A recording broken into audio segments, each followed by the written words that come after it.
Hello students, आज हम पढ़ेंगे 9th क्लास की साइंस की 6th वर्कशीट जिसका टॉपिक है जल प्रदूषण। बच्चों, जल एक महत्वपूर्ण प्राकृतिक संपदा है, यानी कि हमारी प्रकृति में पाया जाने वाला एक महत्वपूर्ण स्रोत है। ठीक है। और पूरी पृथ्वी पर, हालांकि पूरी पृथ्वी जल से भरी हुई है, ठीक है, पर उसका सिर्फ 1% हम पी सकते हैं। पीने योग्य पानी कितना है? सिर्फ 1% पानी है, और हमारी पॉपुलेशन के हिसाब से वो पानी बहुत ही कम है। आज कुछ जगह ऐसी भी हैं जहाँ पर पृथ्वी पर पानी बिल्कुल ही नहीं बचा है, पीने लायक पानी या इस्तेमाल के लायक पानी। ठीक है, ऐसा क्यों है? ऐसा है जल के प्रदूषण की वजह से। और ये क्यों हुआ? क्योंकि मानवीय गतिविधि, जैसे कि जो हम गतिविधियाँ करते हैं, हम क्या करते हैं, नदियाँ हैं, झील हैं, महासागर है, तालाब हैं, इन सभी को हम प्रदूषित करते हैं। अब आप सोचोगे हम कैसे प्रदूषित करते हैं? देखो, फैक्ट्रीज से निकलने वाला, औद्योगिक फैक्ट्रीज से निकलने वाला जितना भी कूड़ा है, हम क्या करते हैं, हम उसको सीधा किसी नदी नाले में बहा देते हैं। सीवेज के अपशिष्ट का निपटान है, पशुओं का जितना अपशिष्ट है, कूड़ा कचरा या कीटनाशक हैं, उर्वरक हैं।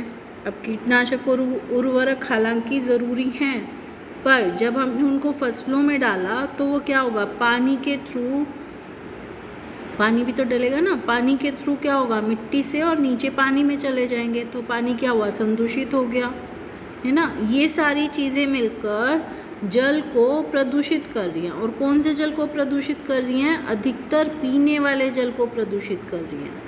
ठीक। और इसके भयंकर परिणाम हो सकते हैं। क्यों? क्योंकि जब जल प्रदूषित हो जाएगा तो हमारी खाद्य श्रृंखला को प्रभावित करेगा। हमारे समुद्र, उसमें अगर कूड़ा कचरा भर जाएगा तो वहाँ पर जीवन को प्रभावित करेगा। ठीक है, तो हमारा जो ओवरऑल रहने की जगह है या जितने भी जीव जंतु हैं पृथ्वी पर, वो सभी जल प्रदूषण से प्रभावित होंगे।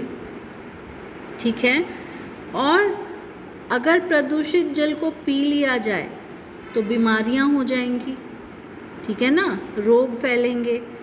तो हमें क्या करना है? हमें इस जल प्रदूषण को रोकना है और कोशिश करनी है कि हम कम से कम जल का इस्तेमाल करें और जल को बचाएं। अब ये कैसे कर सकते हैं कि हम जल को प्रदूषित होने से बचाएं? तो हम जल निकायों में जो जल पहले निकला उसको, सीवेज को उपचारित करेंगे। ठीक है, उसको मतलब जितना भी कूड़ा कचरा जो हम नदियों में फेंक रहे हैं ना पाइपों के थ्रू, तो अगर हम उसको पहले से ही उपचारित कर दें तो क्या होगा, कूड़ा कचरा अलग हो जाएगा और नदियों में क्या जाएगा, सिर्फ पानी जाएगा। ठीक, तो जल प्रदूषण बच जाएगा। इसी तरह से पानी का बार बार उपयोग करके, कम उपयोग करके और पानी को रिसाइकिल करके भी हम जल प्रदूषण को कम करने में मदद कर सकते हैं।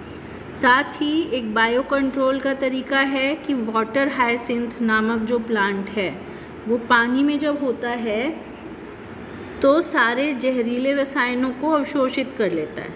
ठीक, तो अगर वाटर हायसिंथ है पानी के अंदर तो हम उससे क्या कर सकते हैं, हम उससे भी जल प्रदूषण को कम कर सकते हैं। साथ ही साथ हाथ धोने में, कपड़े धोने में, किसी बहते हुए नल को बंद करके, है ना, इन सब चीज़ों में कम से कम पानी का इस्तेमाल करके हम जल को बचा सकते हैं। ठीक है बच्चों, आओ अब कुछ प्रश्न देखते हैं। पहला हमारा प्रश्न है, नीचे दिए गए चित्र को देखें और उन 3 मुख्य चीज़ों की सूची बनाएं जो जल प्रदूषण का कारण बनती हैं। तो यहाँ इस चित्र में अगर आप देखोगे तो पाइप से निकलने वाला कूड़ा है, ठीक है, प्लास्टिक है, और साथ ही साथ इस नाव में से हमें तेल निकलता हुआ पता लग रहा है। तो ये सारी चीज़ें हम यहाँ लिख सकते हैं। जल संरक्षण पर एक स्लोगन लिखना है, वो आप अपने आप लिखोगे। जल प्रदूषण पर पोस्टर भी बनाना है। और 4th क्वेश्चन हमारा है, जल प्रदूषण नियंत्रण के लिए 3 सुझाव दीजिए। तो सबसे पहला हमारा क्या था, पुनः उपयोग करके, कम उपयोग करके और पुनर्चक्रण करके। साथ ही साथ निर्वहन से पहले सीवेज का उपचार करके। ये सारे उपाय हैं जिनसे हम जल का प्रदूषण होने से रोक सकते हैं। तो बच्चों, ये थी हमारी आज की वर्कशीट। आई होप आपको समझ आई होगी और अब आप इसको इजीली कर पाओगे। साथ ही साथ जल को बचाने में और जल को प्रदूषित होने से बचाने में भी आप मदद करेंगे। Thank you.